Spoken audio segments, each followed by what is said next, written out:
Well, hello, beautiful people. Welcome to Going Rogue. My name is Caitlin Johnstone. I'm Tim Foley. And this week it has been Iran. Just Iran all over the place. There was an attack on the Saudi oil refinery over the weekend, and the war hawks in the US government have been so excited by this idea that it may have been performed by the Iranians or in some sort of proxy capacity, which means that this could be the trigger for war that they have been looking for decades now. You know, they've had think tanks perseverating over this idea that how do we get to war with Iran? This question that they keep asking themselves. The weirdest collection of words for a normal human you could ever put together. How do we get to war with Iran? Well, There are people whose job that is. Oh, totally. That's Yes. their whole job. They get paid very well. Very well. To start this war that would be many times worse than Iraq, necessarily. Yes, absolutely. Yes.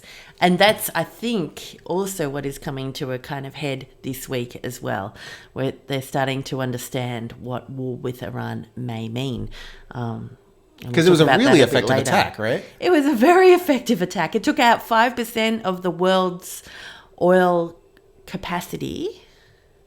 World's oil Production capacity, and bumped the price of oil went up 15%. So in terms of its economic effects, it was a disaster. It was a total disaster for the West and for the rich. It was a major disaster for a lot of rich people. Their stocks took a big hit. Yeah.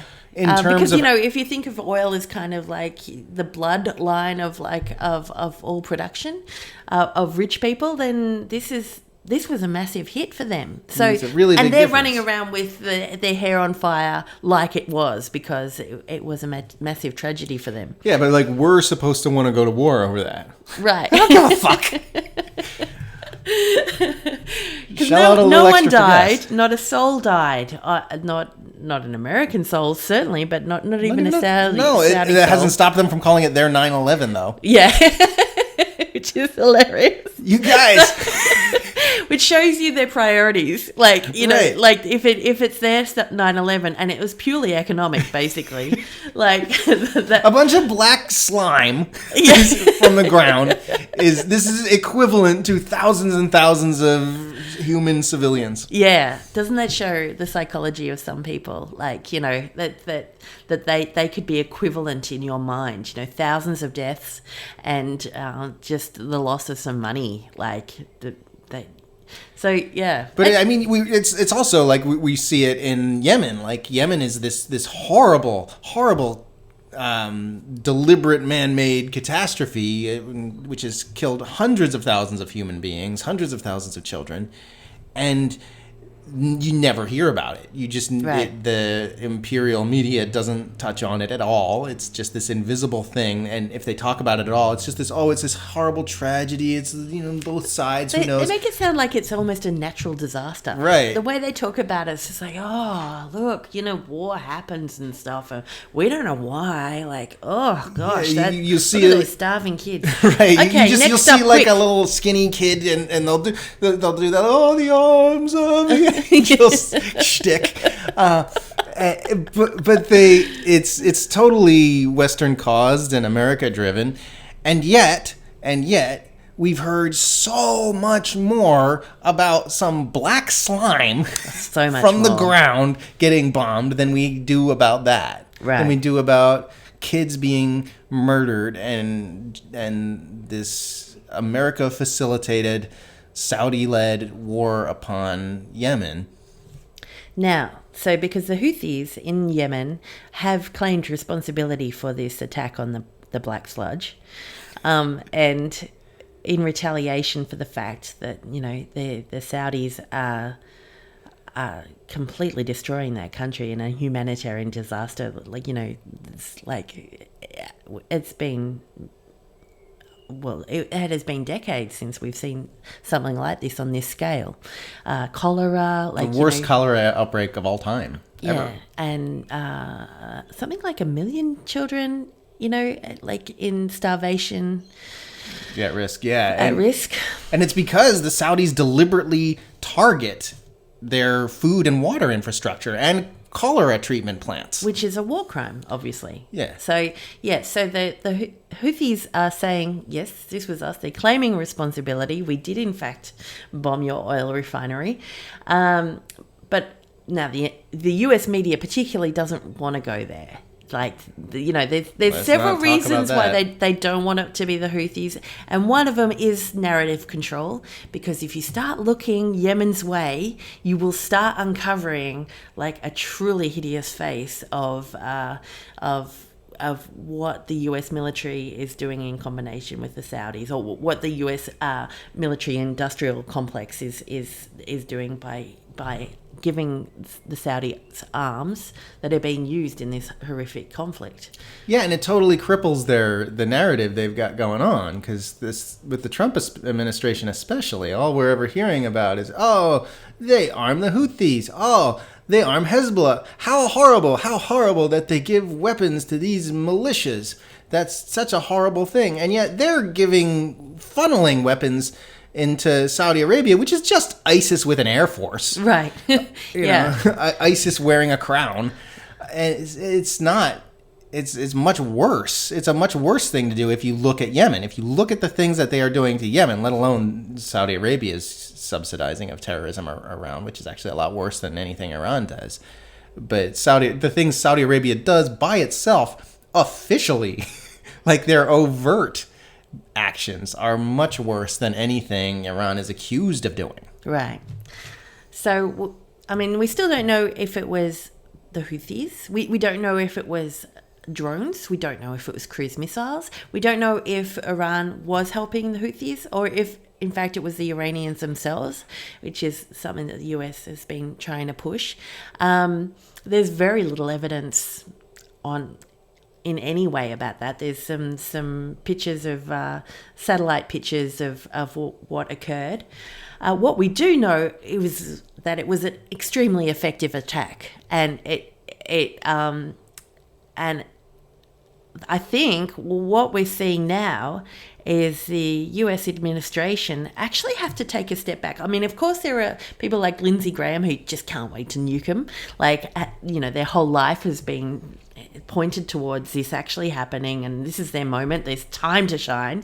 But what might be happening is that the US has had a little bit of a wake-up call, because it was so effective and required very little in the way of technology. Yeah, there were no planes involved. No, it wasn't. There was no Air Force involved. Yeah, it's almost like the way that information has been democratized through the internet or whatever. Technology has kind of caught up with missiles and with the military, and you can cause a lot of harm, it turns out, with a few drones or a few, old-fashioned cruise missiles. Yeah, and just especially the way that the whole oil infrastructure in the Middle East has been set up in Saudi Arabia. Be centralized. Yeah. I found that really interesting to go on a Google Earth, and you can go and have a look at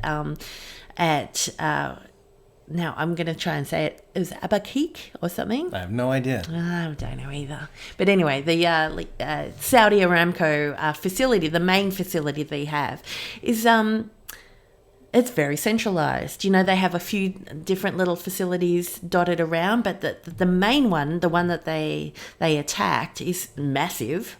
And it's just right there. You can just look on... Let's just leave all this shit right here. Google what could possibly happen? What could go wrong? Yeah, so with Google Maps, some drones, you can really seriously make a dent in...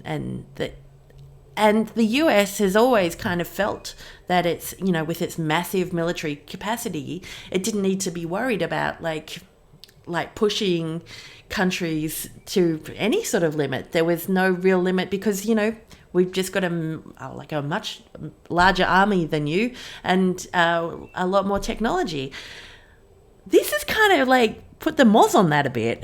Right. Yeah. I mean, what happened? If this is happening just with this undeclared slow motion squeezing war conflict thing that they've got going on with Iran and or Yemen, depending on who was involved in this. But if this is what's happening just in this limited squeezing economic Python-like conflict, what happens if they declare open war? Right. Within a few weeks, they could totally take out the whole of Saudi's oil capacity. Everyone around, yeah, they could just really they could do some serious damage, because it turns out that's just something you can do now. Right. Drone warfare and drone technology, and they come up with a bunch of ideas for how to blow shit up, and instead of directing it at military facilities, they can just direct it at energy infrastructure, right, or corporate infrastructure. Like there's a whole lot of things. Like if you're not concentrating in the old-fashioned kind of arena of war, theater of war, they say, then yeah. So I think this might have blown the minds of the US to the point where we may even look back at this point in time and go, well, that was where the bluff came apart. We'll see. I mean, there is a possibility that they could nuke him tomorrow. That could totally happen. Always that possibility, because we live in a world where we have decided that that's a good idea to just keep weapons around that could end the world right at any moment.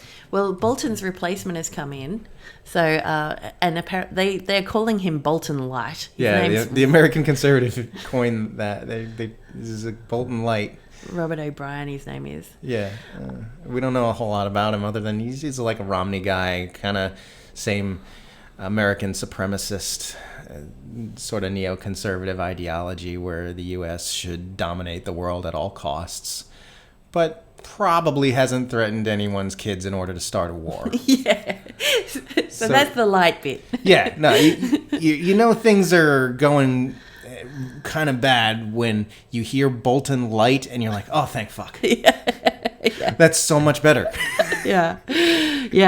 But these are the type of people who say that a nuclear war is winnable. I know that Bolton's, the intermediary, so Bolton was fired, and then the intermediary guy, who was the deputy guy, the advisor to Bolton, he, in the 80s, like at the peak of kind of, everyone was sick of the Cold War in the 80s. Even I remember that as a kid. And he was saying that, yeah, we can win a nuclear war, no worries. Like that, we'll just lose 20 million people, he said.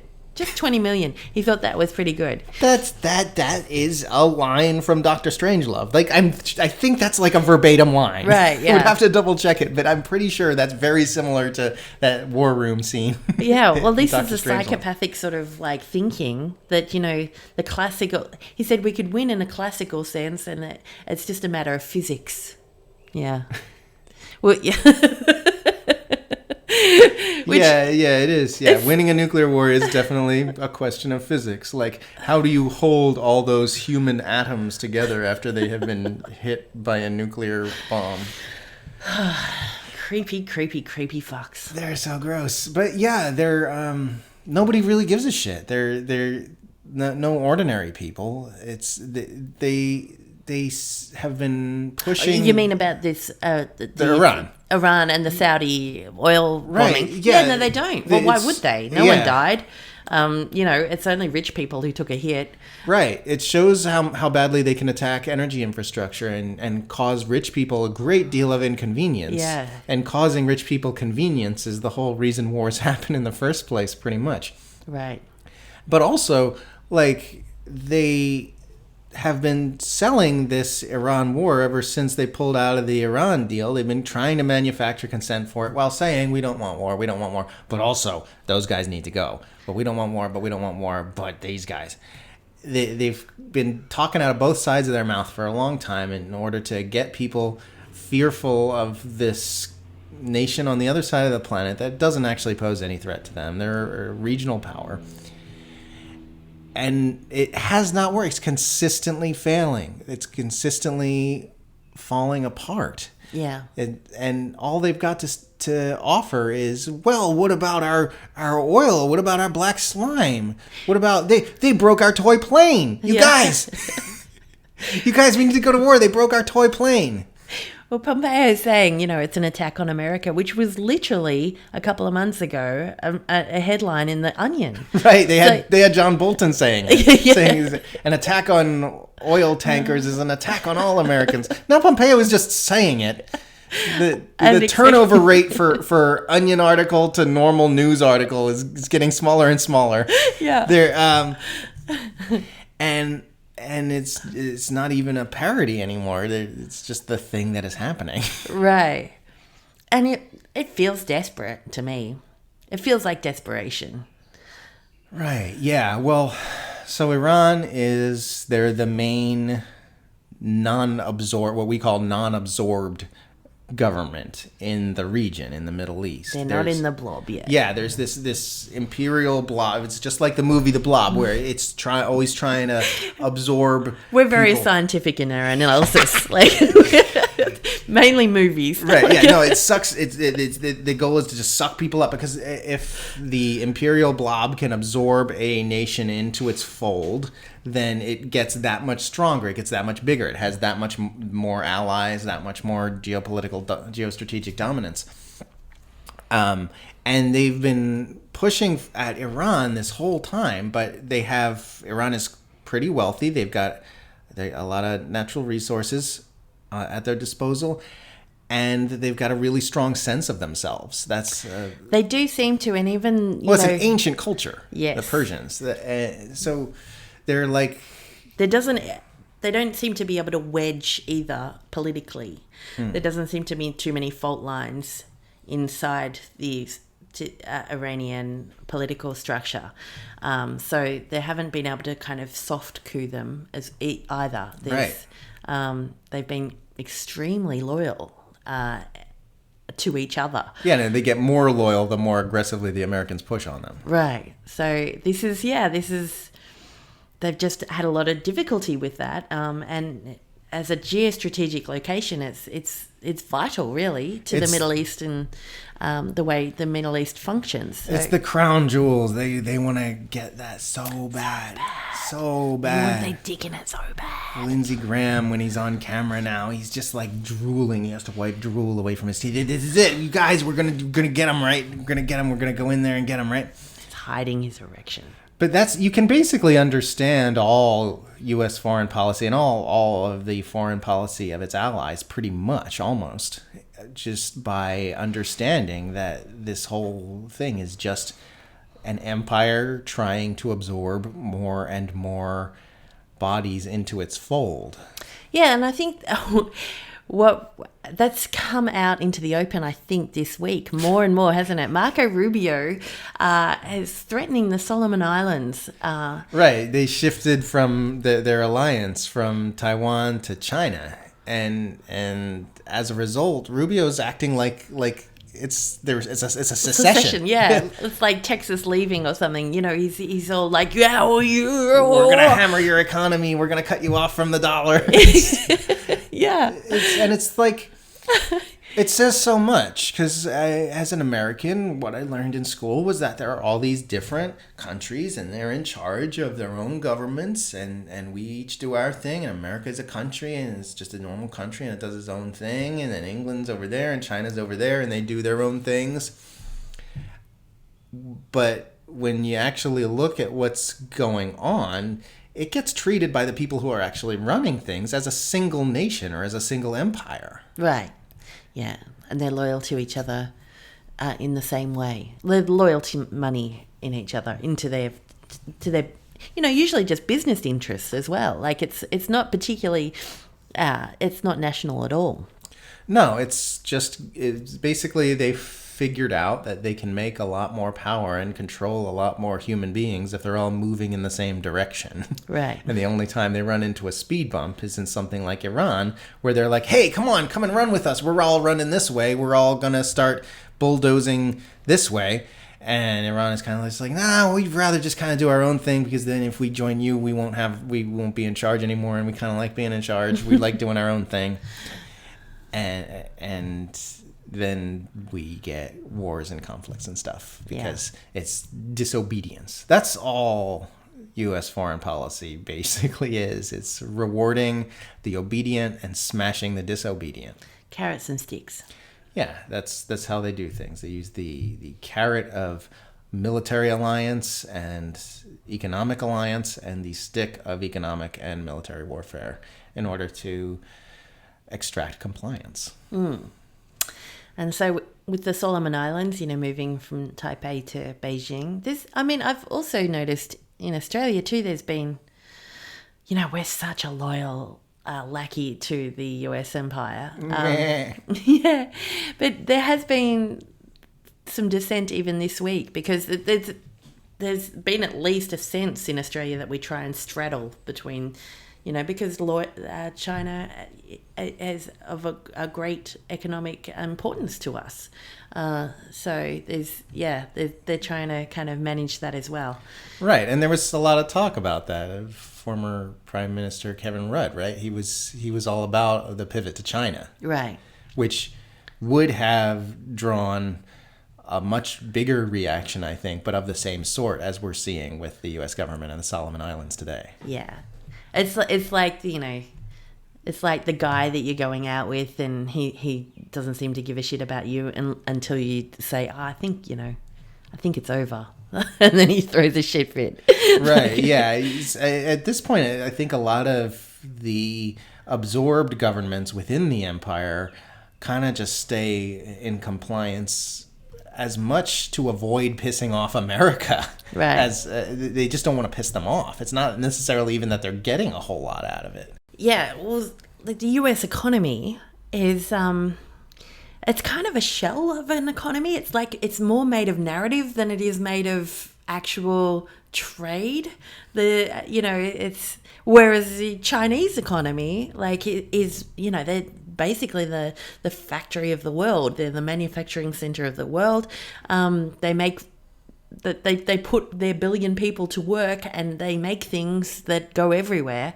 Whereas the US economy has been kind of backed by the butt of a gun more than anything. Yeah, it's a little bit like everyone's standing in a bar and one guy has a handful of paper in one hand and a gun in the other. Yeah. And he's basically just pointing the gun all around the room and saying, you have to treat this paper like it's worth a lot of money so I can buy me some drinks.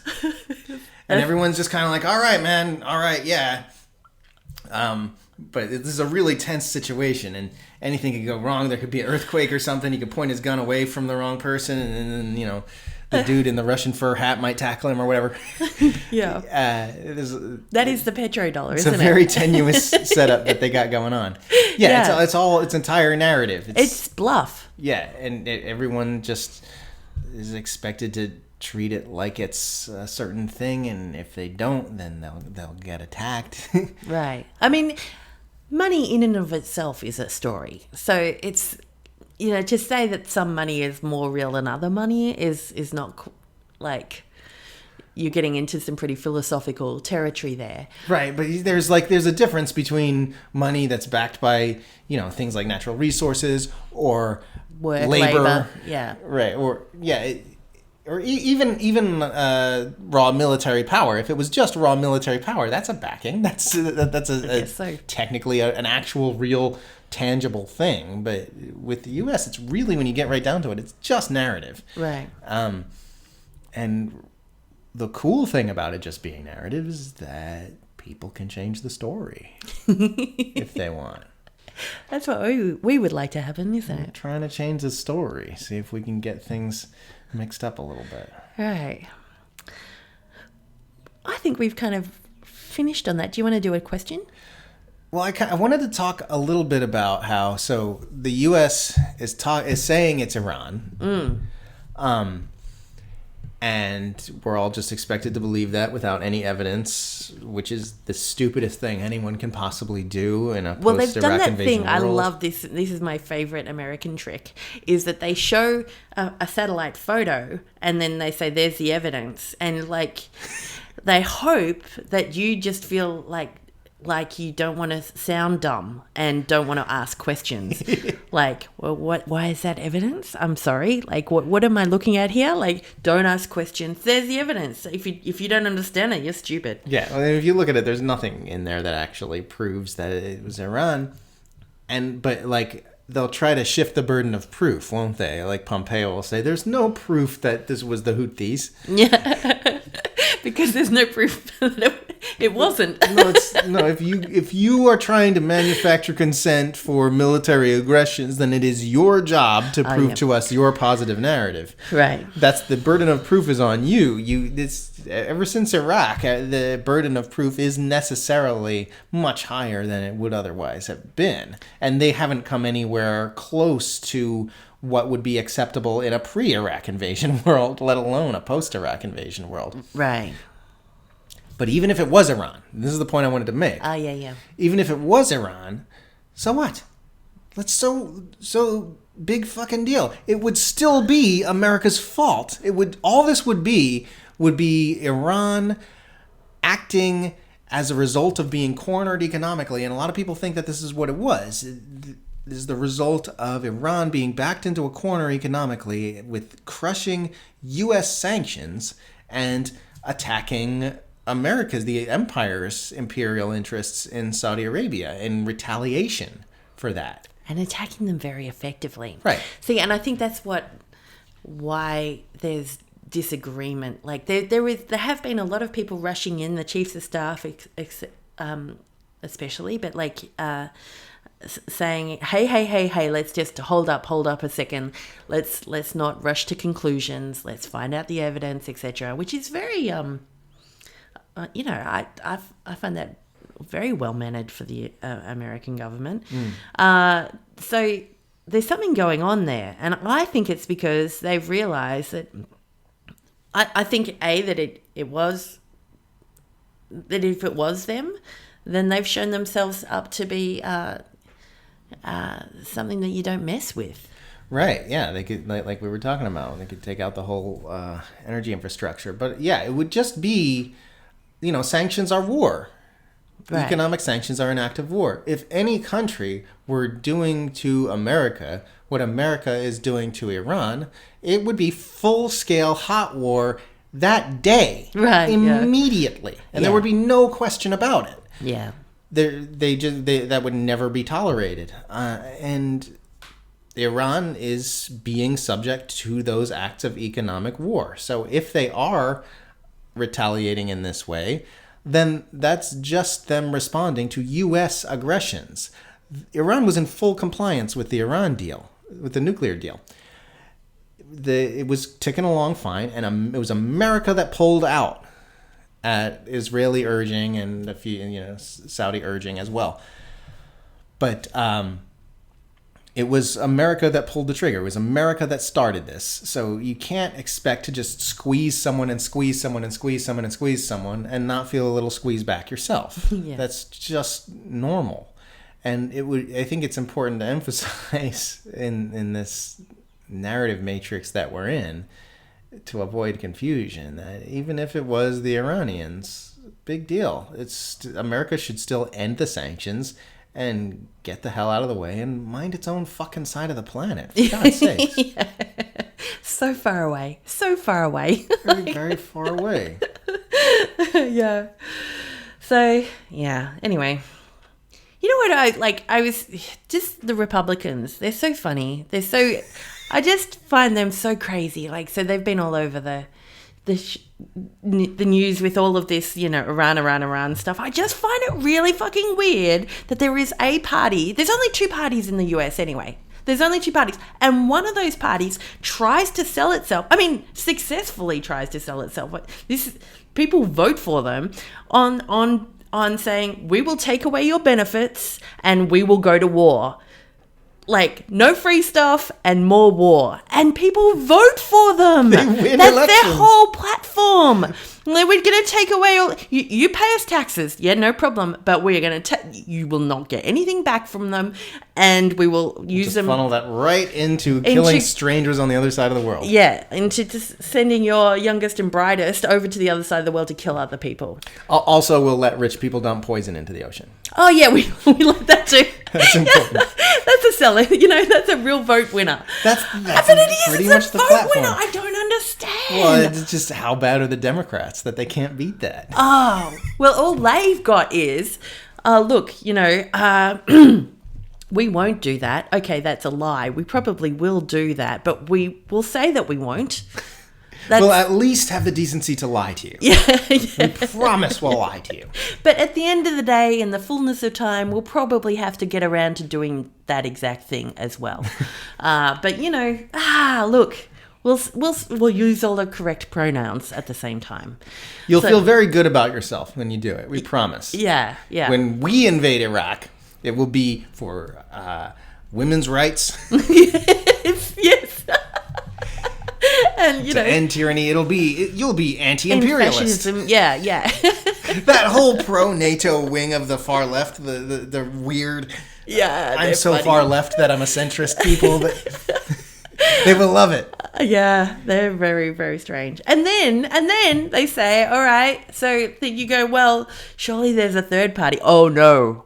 Absolutely. Are you Russian? You're not allowed a third party, Susan. You're not even allowed to act like there's a third party. You're not allowed to mention third parties. It's... I find the whole thing so fucking weird. So, yes. It's it's a success. It's a mad success.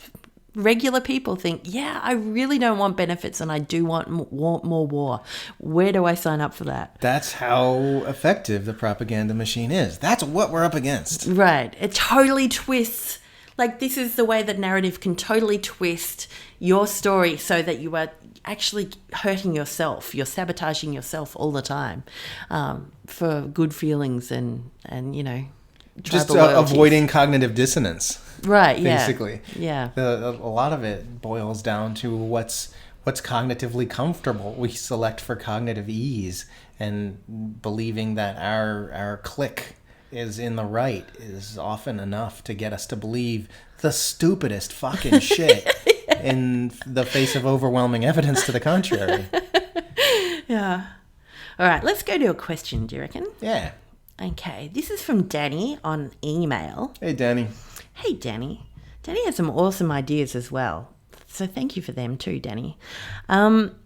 He said, you speak a lot about changing the way our minds operate in order to combat the narratives we're constantly pummeled with. How specifically do you think a healthy human brain works in your ideal future? That's really deep. Yeah. So, all right, you go first. Okay, How specifically do you think a healthy human brain works in your ideal future? I don't know much about neurology, but I know a healthy human mind would work in a way that doesn't invest belief in concepts. That's basically it. In narrative, there's not an energetic power of belief that gets wrapped up in stories. We evolved these massive brains for the purpose of out-surviving and out-thriving other competing organisms. That's what they're for. They're not for answering life's big questions or figuring out what I really am inside, what am I meant to be doing with my life or whatever. They're not really meant for thinking about. They're great for figuring out how to, cure an infection, or they happen to be really useful for figuring out how to kill large numbers of people. They're great for that. But what do you mean cure an infection? Oh, minds are good at that. Minds are really good for figuring out how, medicines and stuff, inventing things. Oh, I don't even think that they're good at that. I think they're good at narrating 6 seconds after your actual, deeper consciousness that doesn't have a narrator. After that has come up with the idea, it goes, oh, that was me. I thought of that really cool idea. Yeah, inspiration plays a huge role in that as well. That's true. Yeah. But I think what a healthy mind does, and a mind that is difficult to propagandize, actually uses thoughts like they're just tools. And that is possible. It's totally possible to set yourself cognitively in a place where you're not energetically investing belief in how it is stories. And you can pick up a story and you can use it to the extent that it is useful, or for fun. Storytelling is fun. Language is fun. You can play around with it. and you can play around with ideas and use them to whatever extent they're useful. And then when they're done, you set them aside. You don't identify with them. You're right. You kind of experiment with them. Like you put an idea in place, and is it useful? Is it helpful? Is it going to help, the whole? And if it doesn't, if it's hurting you, then you can put it aside and let it go. So that, you come up with more healthy stories because I think mainly what we run on are programs and patterns that we have put in place since we were children. And we put them in place generally in times of trauma. So something happens in our world, we think, oh shit, I don't want that to happen again. So your little 5-year-old brain decides on a way that it's going to avoid that happening, avoid embarrassment, or, avoid getting hurt, or avoid getting in trouble, all those sorts of things. And then it uses that little program. If every time that gets triggered, every time you're in a situation which is similar to that, you go back into that program, and then you try and avert being hurt again by using this one simple program that you decided on when you were 5. And that, over time has lots of different difficulties. You'll end up making the same bad decisions over and over again until you put it all out in front of you, go, well, what is actually useful here? Like the question, who am I and what am I doing here, or whatever your thinking brain can't come up with. But if you're looking around you and thinking, well, what am I not, is a really good question to ask yourself in meditation. Yeah, and that comes into propaganda so if you're able to see thoughts as objects instead of as what you are, instead of or real things, if you're able to just see a mental story and look at it as an object and go, oh, that's pretty, then when propaganda comes in, the only thing, if you're really conscious, like what you were talking about, the old coping strategies, the problem is not the coping strategies. They worked fine. The problem is that they become unconscious. Right. And you forget that they're there. And then you start trying to deal with your 30, 40, 50-year-old life with a coping strategy that you invented when you were 18 months old to avoid a spasm response out of fear. Right. And then forgot about and kind of set on autopilot, and it became unconscious. If you have a conscious relationship with story, then when a propaganda narrative comes in, you can just look at it and you can go, is this useful to me? And the answer will always be no. No, and it's actually kind of funny and weird and gross. And and has this really weird manipulative kind of... Yeah, you can see it. You can see the propaganda. See it trying, grabbing at you, like, come on, do the thing for me, be a thing for me. It just looks really weird. It's trying to pull your strings and it's just reaching in, and it's... I don't know. In its own way, it's kind of cute. Yeah. Because it sincerely is geared at hooking in, and you can kind of see it. And yeah. No, thank you. And then from there, you can start getting a clear picture of what's actually going on. You can start looking at life minus narrative, and that's a very, very different place than life plus narrative. Right. Life filtered through thought is night and day different from life not filtered through narrative, when things are just still and you don't have this churning, babbling monologue that you believe is true, and you're looking at life, you're looking at stuff from the outside. It's a completely different world.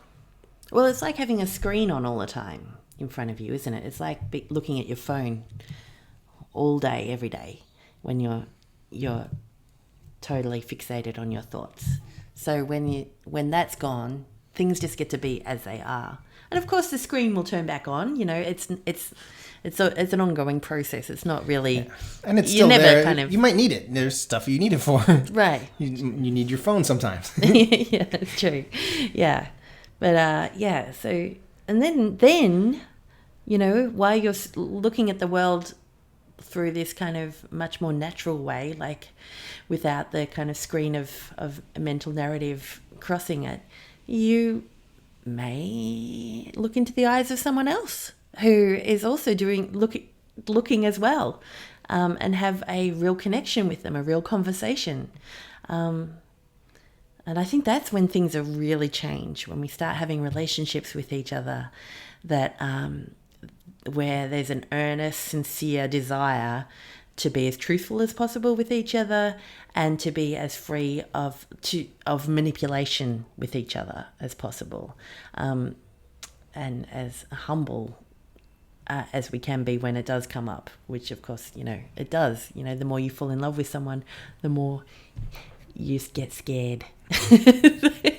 And that will bring up things. But yeah, I think that once we start having really collaborative, truthful relationships with each other, I think that's going to change everything, because then you can co-create. Two brains are always better than one. 3 brains are going to be exponentially better. I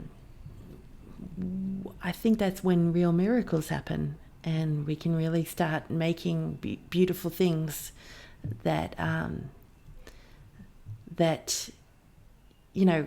what's that Bucky Fuller quote about, like, you don't change an existing paradigm by forcing a change. You change it by creating a new model. Yeah.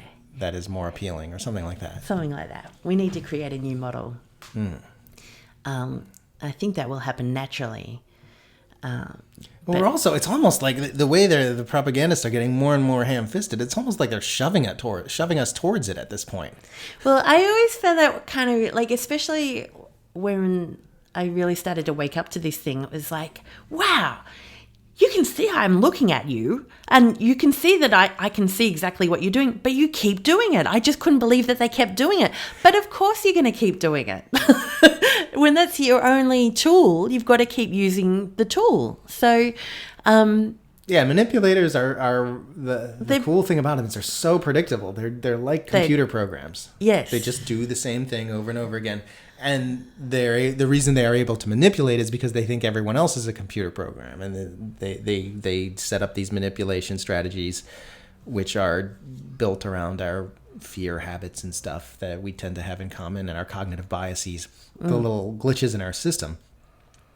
And they use those to steer us in the directions they want. But as soon as we are no longer computer programs, as soon as we are able to kind of program ourselves and look at our wiring, make our unconscious mental habits conscious, and look at mental narratives and decide if they are useful to us or not, we're no longer playing that game anymore. Yeah. And then, but they'll keep trying to run the program, because what else are they going to do? Like, that's literally, they think it's going to work, and they just keep pressing that button, seeing if it'll work again. So it will get more and more ham-fisted. It will get more and more obvious to more and more people. That's just going to happen. So, they're very trustworthy in that way, aren't they? Like, we talk about all the time how untrustworthy the propagandists and manipulators are, but you can definitely trust rely on them to keep doing the thing that they are doing. Yeah. In the same way, they don't even come up with original coup strategies anymore. Like, you guys just did this in 2014 with Ukraine. Why are you doing this again here? Same shit over and over again. It's just a recycled script. Roll out that program. Yeah. And, because it used to work, it'll work again, surely. And it's not going to work. At some point, it's not going to work. And I think we're seeing that happening. Well, they're just, even like with this Iran thing, the fact that the Iran thing. Right. The fact that they need so desperately, the empire does need to take out its rivals fairly soon before, especially China, surpasses it. Yeah. And all its allies and stuff, but they need to kind of hurry up and do it. So they're in a rush. They're getting really more and more ham-fisted and less skillful, and more urgent and more hurried. And that's their strength normally, is that they don't have to hurry because they're so powerful. They're like, we can just sanction you for 5 years. It's no big deal. We're in no rush. Right. But they are in a rush now. They're in a rush to stop China and its allies in their tracks, the unabsorbed governments. And the fact that they need it so bad, and yet nobody wants it, is kind of this brick wall that they're hurtling towards. Right. That they're just gonna have to crash into at some point, because their needs and just the way we're wired, the way we're set up, are necessarily in conflict. Right. And the harder they push us, and they will necessarily keep pushing us, it's the only thing they know how to do. The harder they push us, the more people they're just going to wake up. Going, ow, why are you doing that? Ow, why are you doing that? Oh, now I see why you're doing that. Right. Yeah, because they've had this humanitarian overlay over every story, that this is all for the common good, and, we're doing this for freedom and democracy, etc. When you're in a hurry, sometimes you have to just come out and shove and push, and just make that thing happen. Forget about freedom and democracy for a second. We'll just try and cover it over. We'll just try. And they have done that. And they successfully do things like that. I find that really fascinating. They successfully covered the DNC rigging. With copious amounts of distraction. Right. So, a huge event. Russiagate was massive. It was such a circus. Biggest psyop ever, probably. Probably, yeah. That question was never answered. Does the DNC rig? Yes, that was answered. But, did they do anything to change that? No, they did not. And they're continuing to do it. Right. They're keeping Tulsi out. Right. Just out there in the open. But there's only so many things they can do that with, That only affects people who really, are a segment of the progressive people, that they're the only ones who really took notice of that. But that, as they kind of get into these larger arenas, then it's going to be much more difficult to develop Russiagates and big distractions and also people are getting tired of the distractions. They're not having the same emotional limbic force that they used to have. Oh, yeah. Before Russiagate collapsed into its own footprint, there was a lot of people were talking about that. Just, enough. Rachel, come on. Yeah. Rachel, enough. This hurts. Yeah. So, yeah. I think to answer the question, a healthy human brain works in the future, I think probably like yours does. I think people will just be a lot more aware of the actions that are happening in the real world, as opposed to the narrative that is being attempted to overlay them. So watching what people are actually doing, with their resources, and then listening to their stories and where the disparity is, you'll see who they truly are. So people with integrity, their actions and their stories are the same thing.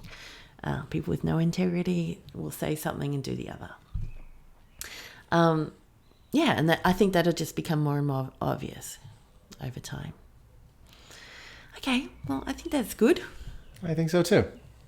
You've been on Going Rogue. Thank you so much for listening. I'm a fully crowdfunded writer, so if any shares, likes, etc. are fantastic. Don't forget to subscribe. That really helps me. If you'd like to throw some money in my hat, I've got a Patreon, links in the description, PayPal, even Bitcoin. Thanks so much for joining us. Leave any questions underneath. We read everything, and we've really enjoyed reading everything. So, the more conversation, the better. Any thoughts you have, just throw them in there. It's really great. You've been on Going Rogue. Thanks. And I'm Caitlin Johnstone, and you're Tim Foley. Tim Foley. We haven't figured out the log out thing yet. Sorry. Shine on, beautifuls.